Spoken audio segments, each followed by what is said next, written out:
The sun hung like a burning coin in the Montana sky, casting long shadows across the rolling pastures. Tyler had been up since 4 in the morning, just like every other day for the past 12 years. His grandfather's old saying echoed in his mind as he saddled his horse. A rancher's day starts when the rooster crows and ends when the work is done. Today felt different somehow, though Tyler couldn't put his finger on why. Maybe it was the way the wind carried a hint of something unusual, or how his horse kept looking toward the eastern fence line with curious ears. Animals had a way of sensing things before humans did, his father always said. Tyler guided his horse along the familiar path, checking the water troughs and counting cattle as he went. The ranch had been in his family for 4 generations, and every acre held memories. His great-grandfather had built the first cabin with his bare hands in 1923. His grandfather had survived the Dust Bowl years by sheer determination. His father had modernized the operation just enough to keep it profitable without losing its soul. Now it was Tyler's turn to carry the legacy forward. And some days the weight of that responsibility felt heavier than the hay bales he loaded each morning. The fence line stretched for miles across the property, separating their land from the county road. Tyler had ridden this route thousands of times, but today something caught his eye near the old oak tree that marked the halfway point. At first he thought it might be a deer or maybe one of their cattle that had wandered off. But as he got closer, his heart jumped. A woman was sitting in the shade of the tree, her back against the trunk. She looked exhausted, her clothes dusty and wrinkled.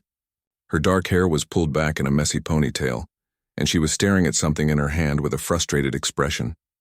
Tyler had always been cautious around strangers. Living on a remote ranch taught you to be careful about who you trusted. But this woman didn't look dangerous. She looked lost and tired, like someone who had been walking for a long time in the wrong direction. He dismounted slowly, not wanting to startle her. His boots crunched on the dry grass as he approached, and she looked up with wide eyes. For a moment, they just stared at each other, 2 people from different worlds meeting in the middle of nowhere. "Ma'am, are you all right?" Tyler asked, keeping his voice gentle. He could see the relief wash over her face when she heard his words. "Oh, thank goodness," she said, scrambling to her feet. "I've been walking for hours. My car broke down on the road back there and my phone has no signal. I was starting to think I might have to spend the night out here." Tyler noticed her city clothes, nice jeans that weren't meant for ranch work, clean sneakers that had never seen real dirt before today, and a button-up shirt that probably cost more than he spent on clothes in a month. Everything about her screamed city girl, but there was something genuine in her eyes that made him want to help. "How far back is your car?" he asked, already reaching for the water bottle on his saddle. "I don't know exactly. Maybe 3 or 4 miles? I've been following what I thought was a path, but I think I got turned around somewhere." She accepted the water gratefully and took a long drink. "I'm Lisa, by the way." "Lisa Chen. Tyler Rodriguez," he replied, tipping his hat slightly. "What brings you out this way? We don't get many visitors on this road." Lisa wiped sweat from her forehead and looked embarrassed. "I'm a researcher. I work for an environmental consulting company in Denver. We're studying prairie restoration in this area, and I was supposed to meet my team at a research site about 10 miles from here. But my GPS stopped working when I lost cell service, and then my car just died." Tyler nodded, understanding more than she probably realized. Technology had a way of failing you when you needed it most out here. That's why he still carried maps in his truck and knew how to navigate by landmarks. "Well, you're on Rodriguez Ranch property now," he said. "The road you were on curves away from here, so you've been walking parallel to it for the last mile or so. That's why you haven't found your car." The look of relief on Lisa's face was unmistakable. "So you know where I am? And you can help me get back to my car?" "Of course," Tyler said without hesitation. "But first let's get you out of this heat. My truck is parked about half a mile from here, and we can drive to where you left your car. Do you think you can walk that far?" "I can walk anywhere if it means getting out of this situation," Lisa said with a weak smile. I was starting to imagine all sorts of terrible scenarios. As they walked toward his truck, Tyler found himself stealing glances at this unexpected visitor. She moved with purpose despite her exhaustion, and she didn't complain about the heat or the rough terrain. Most city people he'd met would have been griping about everything by now. "So you study prairie restoration?" he asked, genuinely curious. "What does that involve exactly?" Lisa's face lit up, and Tyler could see her passion for her work. "We look at areas where the natural grassland ecosystem has been disrupted, usually by farming or development. Then we figure out how to bring back the native plants and restore the natural balance. It's like putting together a huge, complicated puzzle where every piece affects every other piece. That's interesting, Tyler said, and he meant it. My family has been ranching this land for almost a century, but I've never thought about it in those terms. Ranching can actually be part of the solution, Lisa explained, seeming to forget her troubles for a moment. When it's done right, cattle can mimic the grazing patterns of the buffalo herds that used to roam these plains. It can actually help maintain the ecosystem. Tyler had never heard anyone talk about ranching like that before. Most people either saw it as an outdated way of life or criticized it for being hard on the environment. But Lisa seemed to understand that it could be something more complex and valuable. They reached his truck and Tyler opened the passenger door for her. The air conditioning was a welcome relief and Lisa sank into the seat with a grateful sigh. "This feels like heaven," she said. "I don't think I've ever been so happy to sit in an air-conditioned vehicle." Tyler drove slowly along the ranch roads, partly because the terrain was rough, and partly because he was enjoying their conversation. Lisa asked questions about the ranch, the cattle, and the land itself.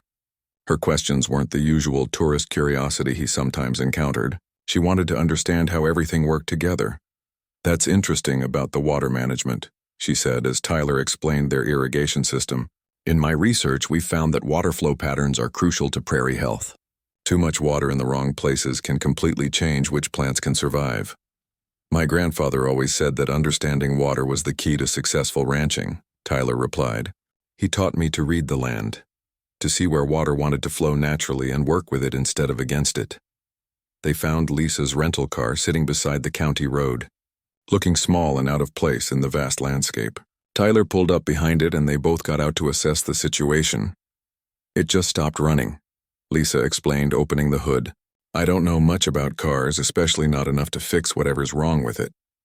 Tyler looked at the engine and immediately spotted the problem.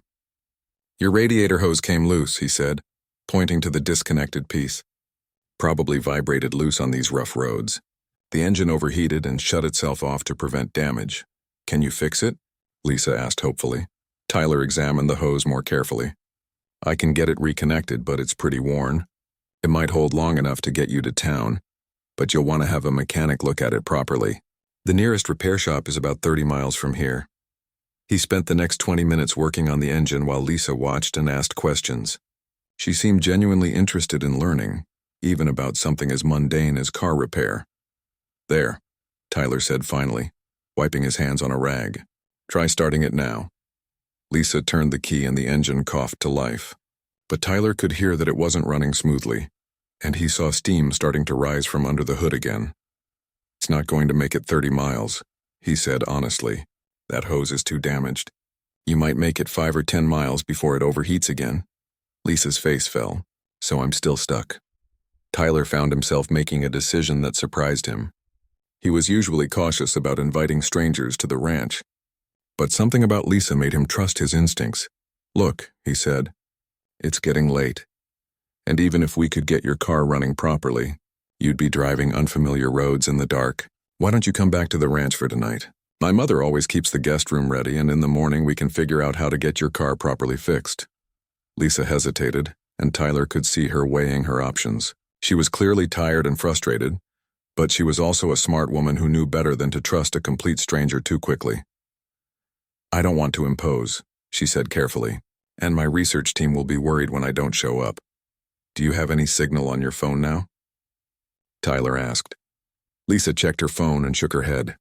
"Still nothing." "The ranch has a landline," Tyler offered. "You can call your team and let them know you're safe. And it's not an imposition. My mother would never forgive me if I left someone stranded out here, especially a woman traveling alone." Something in Tyler's tone must have convinced her, because Lisa nodded slowly. "Okay." The smell of fresh coffee and bacon filled the kitchen as Lisa woke up in the guest bedroom of the Rodriguez ranch house. Sunlight streamed through the curtains and for a moment she forgot where she was. Then it all came rushing back. The broken-down car, getting lost, and Tyler's unexpected kindness. She could hear voices downstairs and the sounds of a household already busy with the day's work. The clock on the nightstand showed 6:30 in the morning. In Denver, she rarely got up before 8, but ranch life clearly started much earlier. Lisa dressed quickly and made her way downstairs, following the smell of breakfast and the sound of conversation. In the kitchen, she found Tyler and an older woman who had to be his mother, both sitting at a large wooden table with steaming mugs of coffee. "Good morning, dear," the older woman said with a warm smile. "I hope you slept well. I'm Rosa, by the way, Tyler's mother." "Thank you so much for letting me stay," Lisa said, feeling a bit awkward. "I really appreciate your hospitality." "Nonsense," Rosa waved her hand dismissively. "We're happy to have you. It's been too long since we've had a guest, especially such pleasant company. Now sit down and have some breakfast. You must be starving after yesterday." Tyler looked up from his coffee with a slight smile. "I called the repair shop in town this morning," he said. "They can't get the parts for your car until Monday at the earliest. Something about the supply truck being delayed." Lisa's heart sank. It was only Friday morning, which meant she'd be stuck here for at least 3 more days. "Oh no, I can't possibly impose on you for that long. I'll find a hotel in town or something." "The nearest hotel is 40 miles away," Rosa said firmly. "And it's not a very nice place. You're staying right here, and I won't hear any arguments about it." Tyler could see the conflict on Lisa's face. "Look," he said gently, "I know this isn't what you planned, but you're welcome here. And honestly, it might do you good to see what ranch life is really like. You said you study prairie restoration, right? Well, this is where the prairie meets real life." Something in his tone made Lisa look at him more carefully. There was an intelligence in his eyes that she hadn't fully noticed yesterday, probably because she'd been too tired and stressed to see clearly. She realized she had made assumptions about him based on his cowboy hat and work clothes, but those assumptions were clearly wrong. "All right," she said finally, "but I insist on helping out somehow. I can't just sit around for 3 days while you both take care of me." Rosa clapped her hands together. "Wonderful. I could use help in the garden, and Tyler can show you around the ranch properly. It'll be nice to have some young energy around here." After breakfast, Tyler led Lisa outside to give her a tour of the ranch. The morning air was crisp and clean, nothing like the smoggy atmosphere she was used to in the city. Birds she couldn't identify sang from fence posts, and in the distance she could see cattle grazing peacefully in the pastures. "This is all your family's land?" she asked, gesturing toward the rolling hills that seemed to stretch forever. "About 8,000 acres, Tyler confirmed. "It sounds like a lot, but you need a lot of land to support cattle out here. The grass isn't as rich as it would be in wetter climates, so each cow needs more space to find enough to eat." As they walked, Tyler explained the ranch operations with a knowledge and passion that surprised Lisa. He talked about rotational grazing, water management, and soil health with the expertise of someone who had studied these things deeply, not just inherited them. "You know," Lisa said, "what you're describing sounds a lot like the restoration techniques we use in our projects. You're essentially managing this land as a grassland ecosystem, not just a cattle operation." Tyler stopped walking and looked at her with interest. "I never thought of it that way, but you might be right. My grandfather always said we were stewards of the land first and ranchers second. He taught me that if you take care of the land, it will take care of you." They spent the morning looking at different parts of the ranch, and Lisa found herself fascinated by everything she saw. Tyler showed her the old windmill that still pumped water from a deep well, the barn where they stored hay and equipment, and the pastures where different groups of cattle grazed. "Why do you move the cattle around so much?" she asked, watching Tyler check the fence around one pasture. "Same reason the buffalo used to migrate," Tyler explained. "If you leave animals in one place too long, they eat all the good grass and compact the soil. But if you move them regularly, the grass has time to recover and actually grows back stronger." Lisa pulled out her phone to take notes, then remembered she still had no signal. "This is exactly the kind of information my research team would love to hear about," she said. "We often recommend rotational grazing, but we rarely get to see it implemented on such a large scale." "You could write about it when you get back to the city," Tyler suggested. "Assuming you think it's worth writing about." There was something in his voice that made Lisa look at him more closely. "You sound like you don't think city people take ranch life seriously." Tyler was quiet for a moment, then said, "Most people I've met from the city seem to think we're just a bunch of uneducated cowboys playing at being farmers. They don't understand that this is a complex business that requires knowledge of biology, ecology, economics, and about a dozen other fields." "I'm sorry people have made you feel that way," Lisa said sincerely. I can see that's not true at all. What you're doing here is sophisticated land management. It's actually more advanced than some of the techniques we recommend in our consulting work. That afternoon, Rosa put Lisa to work in the vegetable garden behind the house. At first, Lisa felt clumsy and unsure, but Rosa was a patient teacher who seemed to enjoy having someone to share her knowledge with. Tyler's father passed away 2 years ago, Rosa said as they worked together, pulling weeds from between the tomato plants. It's been hard on Tyler, taking on all the responsibility so young. He's only 32, but he carries the weight of this whole operation on his shoulders. He seems very capable, Lisa said, genuinely impressed by what she'd seen so far. Oh, he is, Rosa agreed, but sometimes I worry he's forgotten how to live for himself instead of just for the ranch. He works from sunrise to sunset 7 days a week. He rarely goes to town except for business, and he certainly doesn't date much. Lisa found herself wondering why Rosa was telling her this, but she didn't ask. Instead, she focused on learning the difference between weeds and vegetable seedlings, something that was harder than it looked. That evening, the three of them sat on the front porch after supper, watching the sun set over the mountains. Lisa had never experienced such complete quiet. No traffic, no sirens, no city noises at all. Just the gentle sounds of evening on the ranch, cattle lowing softly in the distance, crickets beginning their nightly chorus, and the soft whoosh of wind through the grass. It's so peaceful here, she said, almost to herself. Some people find it too quiet, Tyler said. I had a friend from college visit once, and he said the silence kept him awake all night. I can understand that, Lisa admitted. It's different from what I'm used to, but I think I like it. They talked until well after dark, covering everything from their childhoods to their hopes for the future.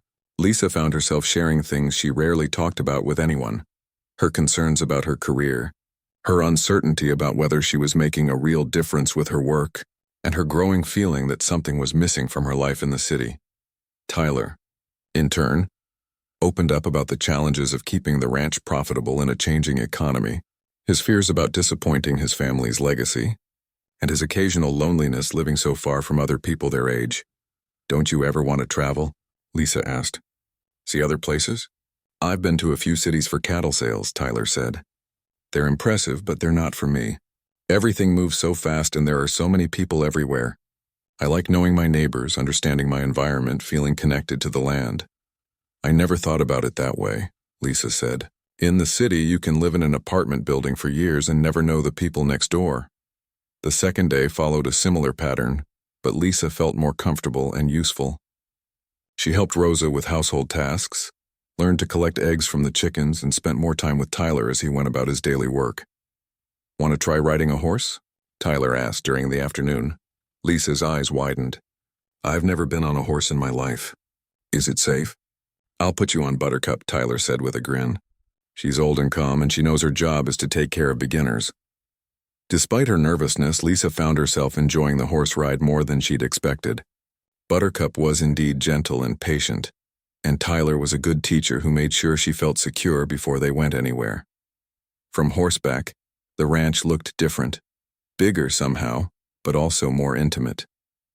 She could see the patterns Tyler had described, the way the cattle were distributed across the pastures, the natural flow of water across the landscape, and the complex relationships between all the different elements of the ranch ecosystem. This is amazing, she said, beginning to relax in the saddle. I can see why you love this life.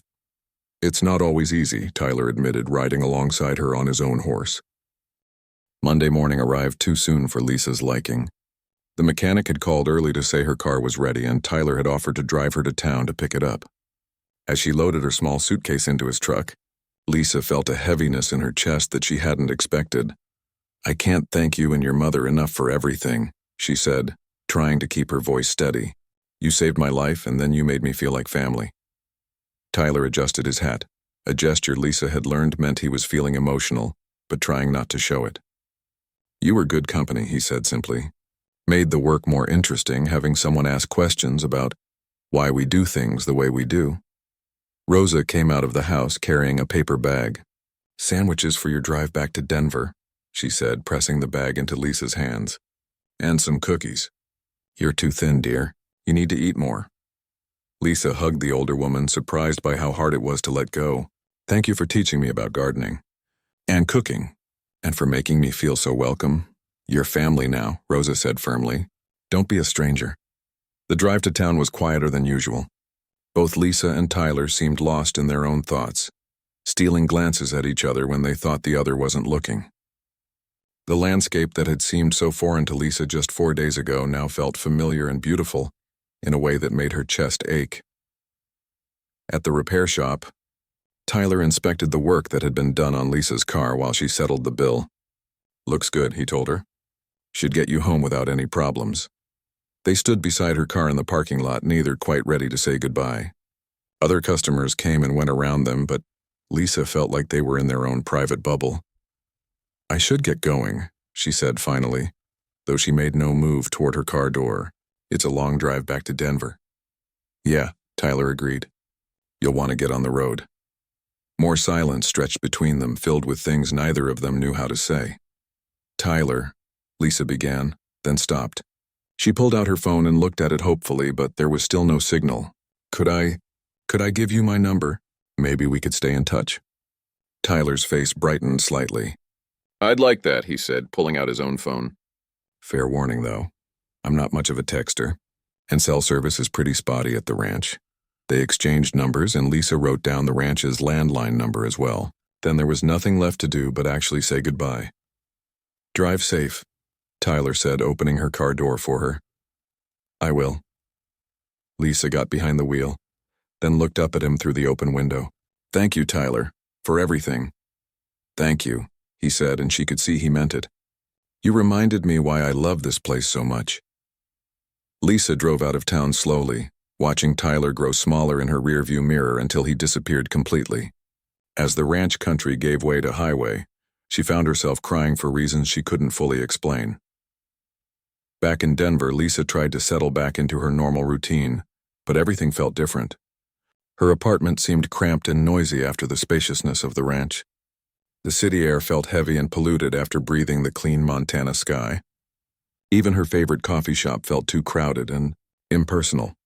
Her coworkers noticed the change in her immediately. You seem different, her friend and colleague, David, observed over lunch a few days after her return. More, I don't know, thoughtful maybe. It was just an interesting few days, Lisa said, not sure how to explain what had happened to her at the ranch. I learned a lot about practical land management. And maybe about cowboys? David teased, having heard the basics of her story. Lisa blushed, which only confirmed David's suspicions. It wasn't like that, she protested. Tyler was just kind, and his family was incredibly welcoming. But even as she said it, Lisa knew it was more complicated than that. She found herself thinking about Tyler constantly, wondering what he was doing, whether the cattle were settling into their new pasture, if Rosa's tomatoes were ripening properly. A week after her return, she finally worked up the courage to send Tyler a text message. Hi, Tyler. It's Lisa. Just wanted to let you know I made it home safely and to thank you again for your hospitality. She stared at the message for 10 minutes before hitting send, then spent the rest of the day checking her phone obsessively for a reply. When it finally came that evening, it was simple but warm. Glad you made it home safe. Mom keeps asking about you. Hope you're settling back into city life okay. That started a correspondence that neither of them had expected. Lisa began sending Tyler photos from her research work, restored prairies, native plant species, before and after shots of damaged ecosystems that had been brought back to health. Tyler responded with pictures from the ranch, sunrise over the mountains, new calves in the spring pasture, the garden Rosa was so proud of. Their text conversations grew longer and more personal over the weeks. Lisa found herself sharing details about her work frustrations, her concerns about whether she was making a real difference in the world, and her growing dissatisfaction with city life. Tyler, who had always been a man of few words, surprised himself by opening up to this woman he'd known for only 3 days, but who somehow felt like an old friend.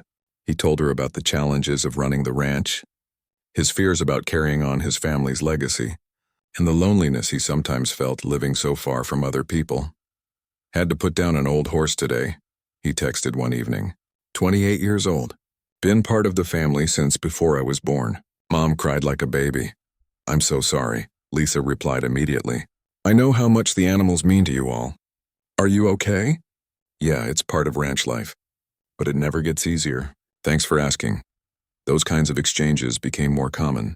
Tyler would share the realities of his life, both good and difficult, and Lisa would respond with understanding and support. She began to feel like she was getting to know not just Tyler, but the rhythm of ranch life through his eyes.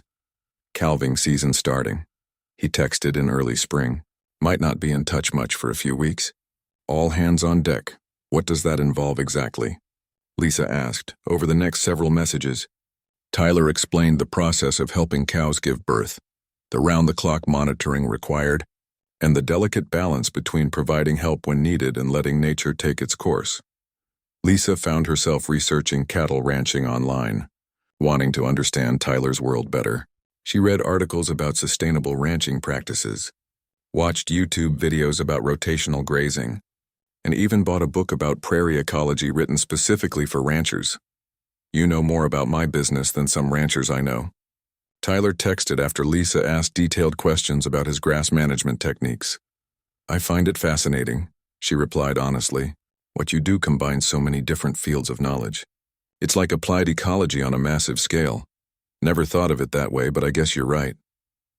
3 months after leaving Montana, Lisa found herself manufacturing reasons to return. She convinced her boss to let her expand her research to include working ranch operations, arguing that they needed to understand how conservation worked in real-world agricultural settings.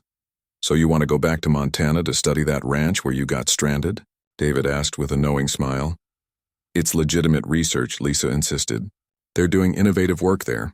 It would be valuable to document their methods. Uh-huh, David said. And it has nothing to do with the cowboy. Lisa's blush gave her away again. But she pressed on with her argument until her boss approved the trip. She texted Tyler to let him know she was coming back, trying to sound casual and professional. My company approved a research project studying sustainable ranching practices. Would it be okay if I came back to interview you and document what you're doing at the ranch? Tyler's response came quickly. Of course. Mom will be thrilled. When are you thinking of coming? Next month? I could stay for about a week this time if that's not too much of an imposition. Looking forward to it. Those 3 simple words made Lisa's heart race in a way that surprised her.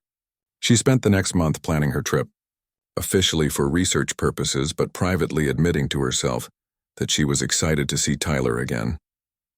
The night before her departure, David cornered her at their office happy hour. Okay, spill it, he said. What's really going on with this cowboy? You've been different ever since you got back from Montana the first time.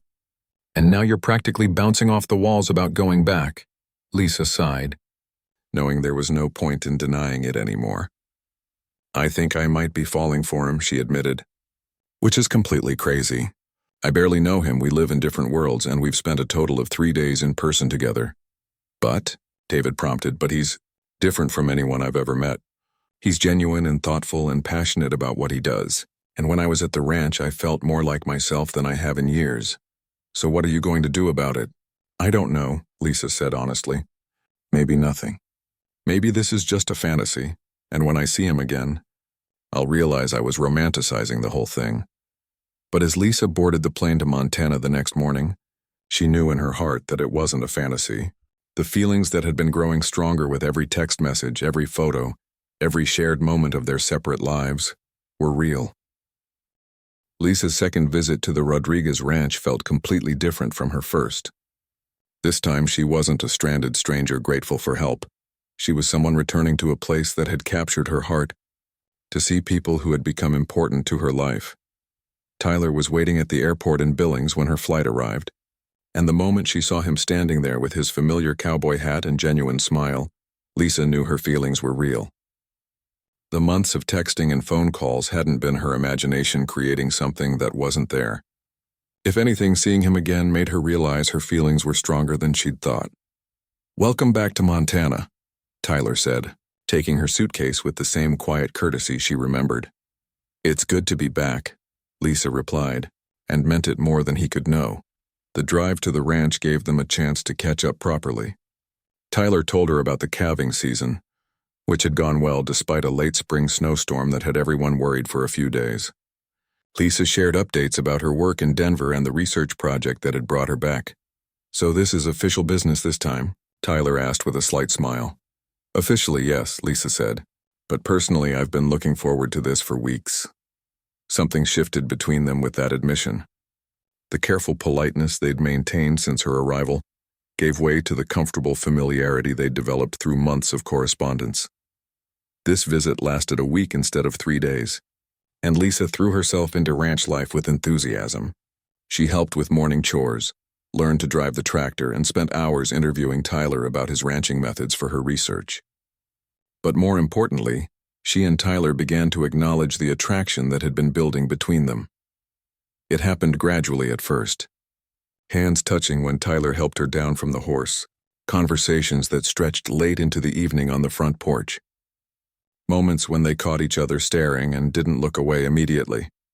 "I've been thinking about you," Tyler admitted one evening as they watched the sunset from his favorite spot overlooking the valley. "I've been thinking about you too," Lisa said softly, "probably more than I should." Tyler turned to look at her fully. "What does that mean?" Lisa took a deep breath. "It means I'm falling for you, Tyler. And I don't know what to do about it because our lives are so different and we live so far apart. And it seems impossible." "Impossible things happen all the time on a ranch," Tyler said quietly. "Calves born in snowstorms who shouldn't survive but do. Springs that appear in drought years. Prairie fires that look like they'll destroy everything but actually help new growth come back stronger." "Are you saying we should try?" Lisa asked, her heart beating faster. "I'm saying I'd like to," Tyler replied, "if you're willing to figure it out as we go."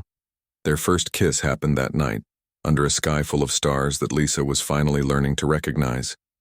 It was sweet and tentative at first, then deeper as they both realized this was what they'd been moving toward for months. But even as Lisa felt happier than she had in years, she knew the challenges they would face were real and significant. The first challenge came from her coworkers when she returned to Denver and couldn't hide her changed mood.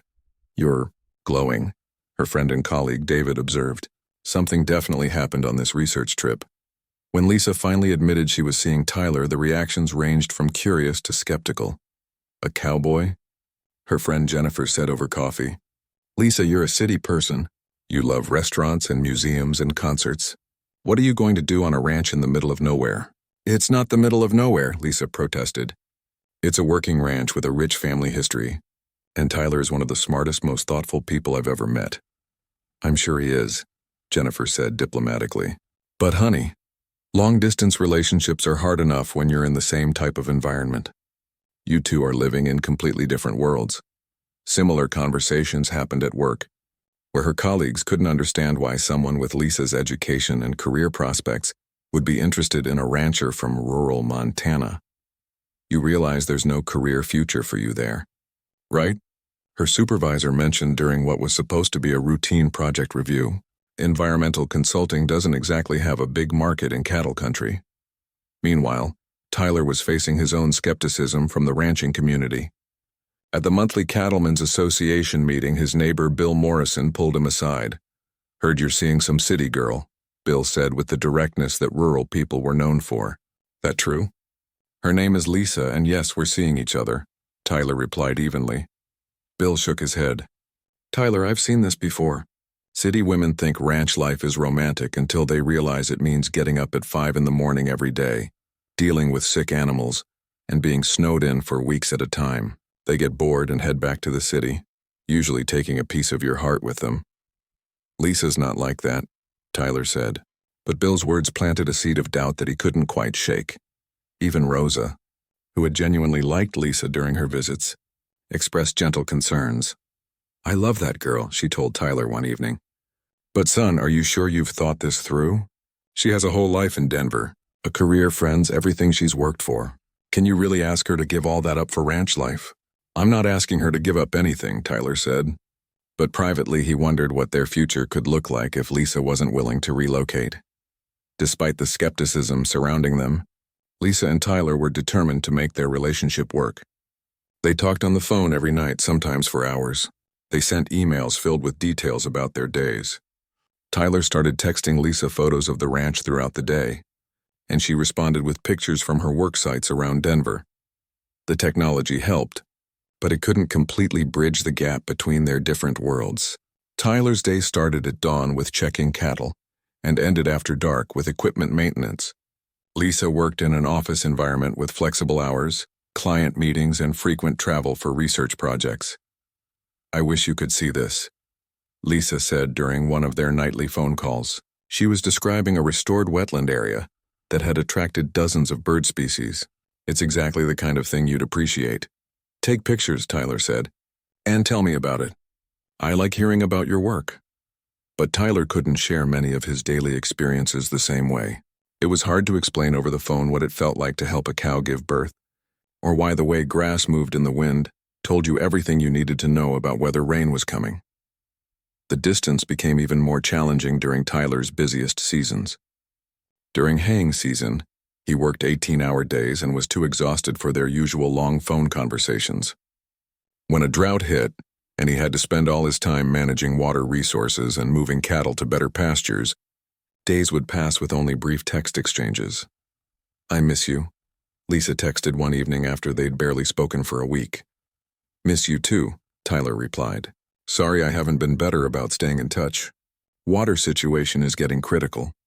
Haven't had time to think about anything else." Lisa understood intellectually, but emotionally it was hard not to feel like she was competing with the ranch for Tyler's attention. Their relationship was tested most severely during a crisis that winter. Tyler's father had passed away 2 years earlier, but Rosa had been healthy and active. When she had a minor heart attack in February, Tyler was faced with managing the ranch entirely on his own, while also caring for his mother. Lisa found out about Rosa's heart attack through a text message Tyler sent at 2 in the morning. "Mom in hospital. Heart attack. She's stable but scared. Don't know when I'll be able to talk." Lisa's first instinct was to drop everything and drive to Montana to help, but she was in the middle of an important project deadline. She couldn't leave Denver without potentially losing a major client for her company. For 3 days, she barely heard from Tyler except for brief medical updates. When they finally talked on the phone, Tyler sounded exhausted and overwhelmed. "How is she?" Lisa asked immediately. "Better. The doctors say it was minor, and she should recover completely with some lifestyle changes. But Lisa, I can't do this anymore." Lisa's heart stopped. "What do you mean?" "The ranch is too much for one person, especially with Mom needing care now too. I can't handle the cattle operation, maintain all the equipment, manage the business side, and take care of her. Something has to give." "What are your options?" Lisa asked, trying to be supportive even though she was terrified of what he might say. "I could sell part of the herd, make the operation smaller and more manageable, or I could lease some land to other ranchers and focus on the most profitable sections, or—" Tyler paused, and Lisa could hear the pain in his voice. "Or I could sell the whole thing. There are corporate ranching operations that would buy us out." "Tyler, no," Lisa said immediately. "This ranch is your family's legacy, your life's work." "What good is a legacy if I can't maintain it properly?" Tyler asked. "What good is life's work if it means I can't take care of the people who matter most to me?" Lisa realized he meant both Rosa and her, and she felt a crushing weight of responsibility. If she lived in Montana, she could help with Rosa's care. Lisa hung up the phone and sat in her Denver apartment, staring at the city lights through her window. For the first time in months, Tyler's words echoed in her mind. "We live in different worlds." But instead of accepting defeat, something fierce awakened in her chest. She loved Tyler Rodriguez, and she wasn't going to let distance and doubt destroy what they had built together. The next morning, Lisa called in sick to work and spent the day researching job opportunities in Montana. What she found surprised her. The state's environmental department was actively hiring consultants for prairie restoration projects. Several nonprofit organizations were looking for researchers with her exact background. There was even a newly funded position with the University Extension Service that would involve working directly with ranchers on sustainable land management. But more importantly, Lisa realized she could create her own opportunities. Her experience and credentials were valuable anywhere environmental work was needed. And Montana definitely needed environmental work.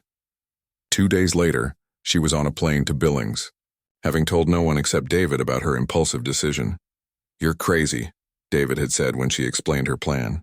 You're going to throw away your career for a cowboy you've known for less than a year?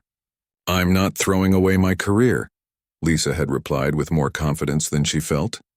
I'm relocating it, and Tyler is worth fighting for, even if he doesn't think so right now. Lisa rented a car at the airport and drove straight to the ranch, her heart pounding the entire way. She had no idea how Tyler would react to her showing up unannounced, but she knew she had to try. Tyler was in the barn when she arrived, working on repairing a piece of equipment.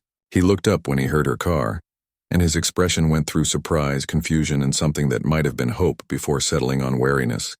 Lisa, what are you doing here? We need to talk, she said simply, walking into the barn with more confidence than she felt.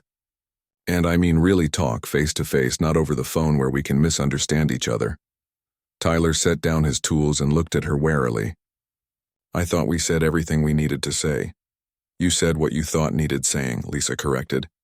I didn't get a chance to respond properly. They were interrupted by Rosa, who had seen Lisa's car from the house and came hurrying over despite her recent health scare. Lisa, dear. What a wonderful surprise.